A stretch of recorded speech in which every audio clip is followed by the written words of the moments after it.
বাংলাদেশে আসার ১ মাস পরে আমি আপনাদের সাথে Italy to Feni blog upload করতেছি। কারণ দেশে আসার পর আমি এত বড় বিপদে পড়বো বুঝতে পারিনি। আসসালামু আলাইকুম সবাইকে। তো চলেন আমি আপনাদের সাথে ইতালির শেষ দিন আর বাংলাদেশের প্রথম দিন সবকিছু শেয়ার করতেছি। যেদিন আমার ফ্লাইট, এই ভিডিওটা হচ্ছে সেদিন সকালেরই। আমরা মা ছেলে সবাই ঘুম থেকে উঠেছি। মন মেজাজ একটু ভালো না, আমি জানি। দেশে আসবো অনেক বেশি এক্সাইটেড ফিল করতেছিলাম, কিন্তু কেন জানি না হাজব্যান্ডকে রেখে আসবো সেই জন্য একটু মনটা খারাপ। আমার নিজেরই বিছানা ছেড়ে উঠতে ইচ্ছে করতেছে না, বাচ্চাদেরকে আর কি বলবো। এইদিকে আমার বড় বাচ্চা ছোট বাচ্চাটার এত বিরক্ত করে, আমি আপনাদেরকে কি বলবো আমি জানি না। আমি কয়েকটা ভিডিও মেবি আপনার সাথে শেয়ারও করেছি যে ও কেমন জ্বালায় ছোট বাচ্চাটাকে। তারপরে আরশিল একদম পছন্দের খাবার হচ্ছে এইভাবে নুডলস রান্না করলে। তো ছেলের পছন্দের খাবার তো সে অবশ্যই বানাবে, আর বিশেষ করে এটা তার আব্বুর হাতেই সে বেশি পছন্দ করে আমার হাতের থেকেও। তো এই জন্যই বাচ্চার জন্য বানিয়েছে, আর আমারও অনেক পছন্দ। আমি কেন জানি না ও বানালে এটা অনেক বেশি মজা হয়। এরপরে এই যে আমার ছেলে রেডি হচ্ছে, আমিও রেডি হচ্ছি। এখানে আমি একটা ছোট্ট get ready with me video করেছি, যেটা আপনার সাথে আমি পরে শেয়ার করবো। আর এখানে আমি বলতেছিলাম যে আমার ব্যাগটা এত ভারী হয়েছে, হয়তো দেখতে একটু ছোট্ট লাগতেছে, কিন্তু না, এটার ভিতরে আমি এত জিনিস ঢুকাইছি।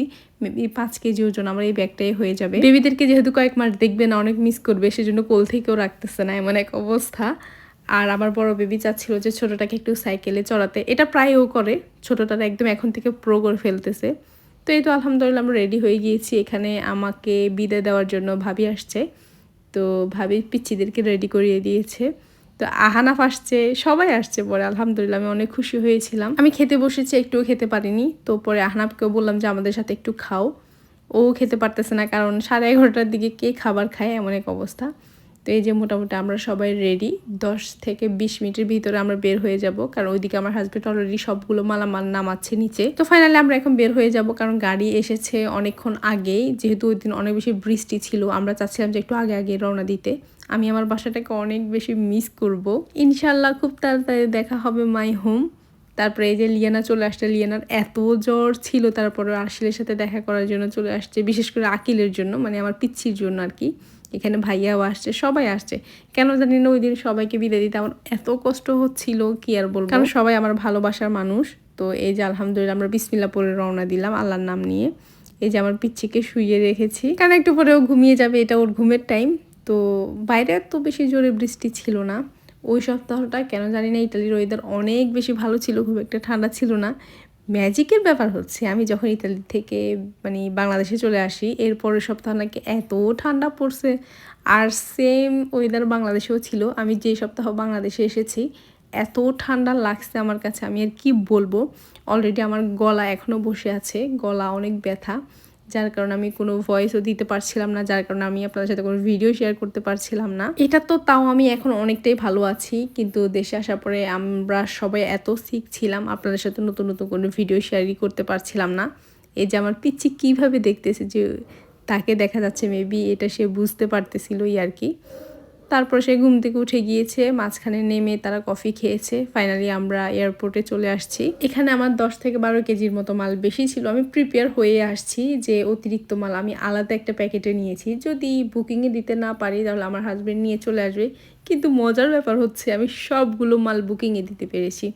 এই যে মোটামুটি আমাদের সব মাল বুকিং শেষ। এখানে আমরা একটু ওয়েট করতেছিলাম, কারণ আমাদের বিমান অলরেডি 1 ঘন্টা লেট করেছে। ও বাই দ্য ওয়ে, আপনাদের সাথে তো শেয়ারই করা হচ্ছে না যে আমরা কোন এয়ারলাইন্সে যাচ্ছি। আমরা হচ্ছে বাংলাদেশ বিমানে যাচ্ছি।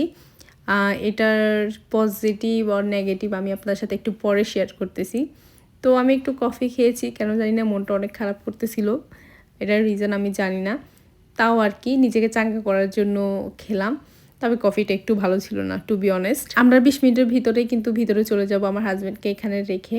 ইতালির একটা সুবিধা হচ্ছে হাজব্যান্ডরা ভিতরে একদম ঢুকে একদম মাল টাল সব বুকিং দিয়ে দিতে পারে, কিন্তু মেবি বাংলাদেশ থেকে এই সিস্টেমটা নাই। দ্যাটস হোয়াই বাংলাদেশ থেকে একা একা যেতে একটু প্যারা হয়ে যায় আই থিঙ্ক। আমি বুঝতেছি যে আমার ভয়েসটা এত বেশি ভালো লাগতেছে না, কিন্তু প্লিজ আপনারা একটু ইগনোর করতে হবে, কারণ আমি এই ভয়েসেও যদি ভিডিও না করি তাহলে মেবি আপনাদের সাথে আমার 2-3 মাসও আর ব্লগটা শেয়ার করা হবে না। তো ফাইনালি আমি আমার হাজব্যান্ডকে রেখে আসছি। এই সময়টা অনেক কান্না করতেছিলাম। মজার ব্যাপার হচ্ছে আমার ছেলে এখনও জানে না যে তার বাবাকে রেখে আসছে। সে জানে তার বাবা পিছনে আছে, আসতেছে, একটু লেট হবে। যেহেতু আমাদের বিমান 1 ঘন্টা লেট হয়েছে, সো আমরা এখানে একটু বোর ফিল করতেছিলাম। আমার অবস্থা একদম হালুয়া টাইট, কি আর বলবো, বেবিকে রাখতে রাখতে। পরে কি করলাম, ওকে আমি ছেড়েই দিছি, যা ইচ্ছে মতো খেল। তবে ও সবার সাথে অনেক এনজয় করতেছিল, সবাই ওকে কোলে নিচ্ছিল, আমি একটু ফ্রি ফ্রি ফিল করতেছিলাম আর কি। তো ফাইনালি আমাদের বিমান এসে পড়েছে। আমি ভেবেছিলাম বিমানের ভেতরে একটু ঠান্ডা হবে, যেটা এর আগে আগে হয়েছে আর কি, কিন্তু না, এইবার হয়েছে কি এত গরম ছিল। লাকিলি আমি আমার মিনি প্যান্টটা হাত ব্যাগে রেখেছিলাম, না হলে তো অবস্থা আরও খারাপ হয়ে যেত। আমার ছোট বেবিটা ঘামাতে ঘামাতে শেষ। ও ঘুমানোর পরে আমি একটা ছোট্ট স্পেস পেয়েছিলাম আর কি, সেখানে ওকে শুইয়ে দিয়েছি, কারণ ওর জন্য একটু পরে বেবি সিটের ব্যবস্থা করেছে আর কি। এটা আমার জন্য খুবই প্লাস পয়েন্ট ছিল যে ও আমাকে একটু বিরক্ত করে নাই আলহামদুলিল্লাহ। কিন্তু আমার বড় ছেলেটা অসুস্থ হয়ে পড়েছিল, তার একটু একটু জ্বর জ্বর ভাব, কিছুই খাচ্ছিল না, প্লেনের ভিতরেও বমি করছে, এই আর কি। এবার আসুন মেইন টপিকে, সেটা হচ্ছে বাংলাদেশ বিমানের পজিটিভ আর নেগেটিভ সাইড। সত্য বলতে আমি এই অবধি বাংলাদেশ বিমানের কোনো পজিটিভ সাইড পাইনি। ওদের খাবার এত বাজে ছিল, গরুর মতো। আমি চাচ্ছিলাম যে একটু মানে শাক পাতা দিয়ে একটু হলো ভাতটা খাওয়ার জন্য, কারণ আমার এত ক্ষুধা লাগছে, কিন্তু না, আমি খেতে পারিনি। মানে কি আর বলবো, এত হলুদ দিয়ে রাখছে আর খাবার এত খারাপ। যাক, তবু আলহামদুলিল্লাহ যে ফাইনালি সুন্দরভাবে বাংলাদেশে এসে পৌঁছে। বাংলাদেশ বিমানের ভিতরে সার্ভিসের অবস্থা খুবই খারাপ আমার যেটা মনে হয়েছে আর কি, অন্যান্য এয়ারলাইন্স থেকে। আপনারা যদি চান এটা নিয়ে আমি একটা ডিটেলসলি ভিডিও বানাবো তারপরে, কিন্তু বাচ্চা নিয়ে ডাইরেক্ট চলে আসছি, এটাই আলহামদুলিল্লাহ। বাংলাদেশকে দেখে আমার বুকের ভিতরে ধরপড় ধরপড় করতেছিল, মানে কেন জানি না অন্যরকম একটা ফিলিংস কাজ করতেছিল। এটা যে আমি বলতেছি আপনারা বুঝবেন না, যারা প্রবাসী একমাত্র তারাই এটা বুঝবে। কিন্তু কষ্টের কথা হচ্ছে ওই দিন 7-8টা বিমান একসাথে ল্যান্ড করছে, তখন এত খারাপ পরিস্থিতি ছিল, মন চাচ্ছিল যে কারো চুল ছিঁড়ি। এই যে আমার ছেলে অলরেডি শুরু করছে, কিন্তু কার জানি না। 7-8টা বিমান একসাথে ল্যান্ড করার জন্য আমরা যেমন লাইনে দাঁড়িয়ে কষ্ট করছি, তেমন আমাদের মাল আসতে প্রায় 2 থেকে 2.5 ঘন্টা লেগে গিয়েছে। ওইটাও আমরা অনেক কষ্ট করছি, উফ, এটা অনেক বেশি প্যারা খেয়েছি। তো এদিকে আমরা আসল কান্না শুরু করছে, কেন? তার বাবা নাই। সে বলতেছে বিমান তো থেমে গেছে, আমরা তো নেমে গেছি, বাবা কেন নামে না? পরে সে রিয়েলাইজ করছে যে তার বাবা আসে নাই। তখন তো আর আমি ওরে রাখতে পারতেছি না, এত কান্নাকাটি শুরু করছে।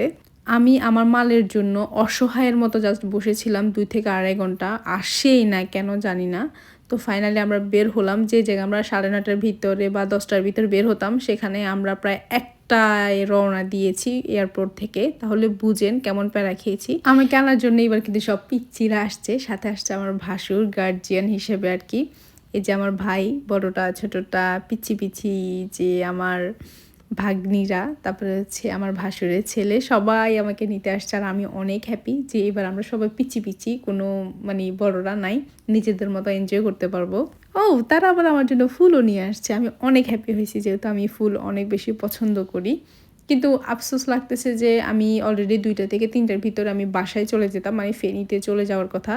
সেই জায়গায় আমি ওই সময় রওনা দিয়েছি, আমার মনে হচ্ছিল না যে আমি মাগরিবের আগে পৌঁছাতে পারবো, তবু আল্লাহর নাম নিয়ে রওনা দিয়েছি। এদিকে আমার ছেলে এত টায়ার্ড, কারণ তার জ্বর। তো আমরা একটা রেস্টুরেন্টে দাঁড়িয়েছি, যে এখান থেকে, সরি এটা একটা হোটেল, হ্যাঁ হোটেল বলবো না রেস্টুরেন্ট আমি জানি না, যাই হোক, এখানে ভাবতেছি সবাই মিলে দুপুরের খাবার খাবো। তখন অলমোস্ট 3:30 কি 4টা বেজে গিয়েছে আর কি। কিন্তু কেন জানি না আমার ক্ষুদাই আসতেছে না, কারণ অনেকক্ষণ না খেয়েছিলাম, বিমানে খাবার যেহেতু ভালো লাগে নাই, খাবার যে একটা মুড সেটা নষ্ট হয়ে গিয়েছে। এদিকে অলরেডি আমার ছেলের আবার জ্বর আসতেছে, তাকে নিয়ে সারাটা পথ আমি অনেক প্যারা খাইছি। সবার জন্য মাংস অর্ডার করা হয়েছে, কিন্তু আমি একটা মাছ নিয়েছিলাম, সেটাও আমি খেতে পারিনি। কিন্তু এইটা মজা লাগছে, কেন জানি না এই হোটেলের লাস্টে যে খাবারগুলা, মানে এই যে ধনিয়া টনিয়া মিক্স করে ভাজে, তারপরে ওইটা আমার খুব ভালো লাগে আর কি।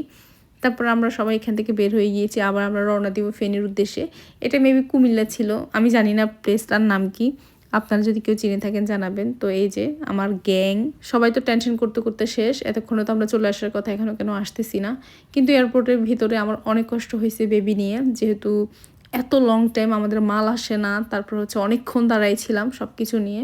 তাও আলহামদুলিল্লাহ যে আমি আমার ফেনীতে এসে পৌঁছেছি। আমার আম্মু আমাকে দেখে জড়িয়ে ধরছে, আমাকে গাড়িতেও নামতে দিচ্ছে না। এদিকে আমার শাশুড়ি দৌড়ে এসে আমাকে জড়িয়ে ধরছে, আমাকে ছাড়তেছেই না, কান্না করতেছে যে এতক্ষণ কেন লাগছে, এতক্ষণ তো লাগার কথা না তার বউয়ের, এমন এক অবস্থা। আমি তো কান্না করতে করতে শেষ আমার শাশুড়িকে দেখে। ওই অবধি ঠিক ছিল, কিন্তু যখন আমি ঘরে ঢুকেছি আমার অসুস্থ শ্বশুরকে দেখেছি, আমার মন মেজাজ একদমই ভালো ছিল না, কারণ উনি আমাদেরকে দেখে অনেক কান্নাকাটি করতেছিল। আর ওনার ছেলে কেন আসেনি এটা নিয়ে তার একটু কষ্ট হচ্ছিল। কিন্তু ওইটা যে আমার শ্বশুরের সাথে আমার শেষ দেখা ছিল এটা আমি বুঝতে পারিনি। তাও আমি আল্লাহর কাছে হাজার হাজার শুকরিয়া যে আল্লাহ আমার শ্বশুরকে আমাকে দেখিয়েছেন লাস্টবারের মতো, আলহামদুলিল্লাহ।